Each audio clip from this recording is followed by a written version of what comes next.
आज मैं उस विवाद पर बात करने जा रहा हूं जो केंद्र सरकार और तमिलनाडु राज्य के बीच में चल रहा है और वह है भाषा के बारे में।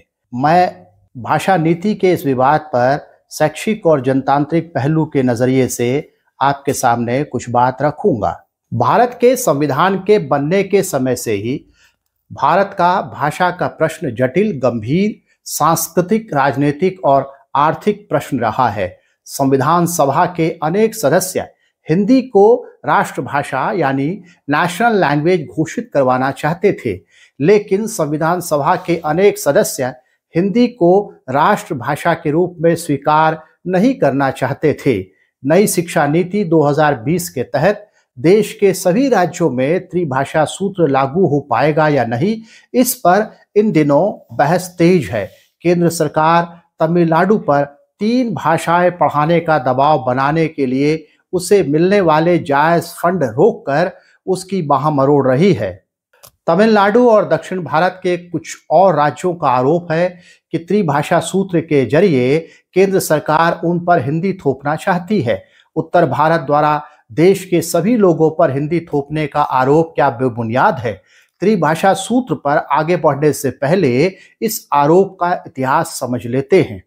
13 सितंबर 1949 को संविधान सभा में हिंदी को राष्ट्रभाषा बनाए जाने के पक्ष में अपने द्वारा पेश किए गए बिल पर बोलते हुए आर.बी. धूलेकर ने हिंदी को राष्ट्रभाषा बनाए जाने का विरोध करने वालों की देशभक्ति और नागरिकता पर व्यंग करते हुए कहा था कि मैं हिंदी को राजभाषा मानता हूं और राष्ट्रभाषा भी मानता हूं। धूलेकर ने कहा कि जिन्हें इसके राष्ट्रभाषा होने पर आपत्ति है वे किसी दूसरे राष्ट्र से संबंधित होंगे। उन्होंने कहा कि वे भारतीय राष्ट्र, हिंदी राष्ट्र, हिंदू राष्ट्र, हिंदुस्तानी राष्ट्र से संबंधित हैं। अपने संबोधन में धूलेकर ने यह भी कहा कि संस्कृत अंतर्राष्ट्रीय भाषा है और हिंदी राष्ट्रभाषा है। संविधान सभा में ऐसे सदस्य भी थे जो भारतीय राष्ट्र और हिंदू राष्ट्र को समानार्थी मानते थे और हिंदी को हिंदू राष्ट्र बनाने का जरिया बनाना चाहते थे। ऐसे सदस्य हिंदी का उपयोग करके भारतीय राष्ट्र को एक धार्मिक देश में रूपांतरित करने का सपना देख रहे थे।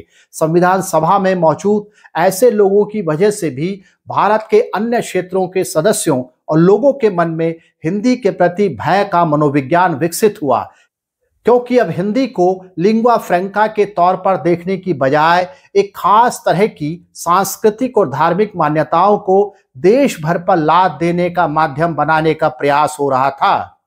इसलिए दक्षिण भारत का यह कहना कि उन पर हिंदी थोपी जा रही है कोई मनगढ़ंत आरोप नहीं है। इस आरोप को सत्यापित करने के सबूत इतिहास और वर्तमान दोनों कालखंडों में मिल जाते हैं।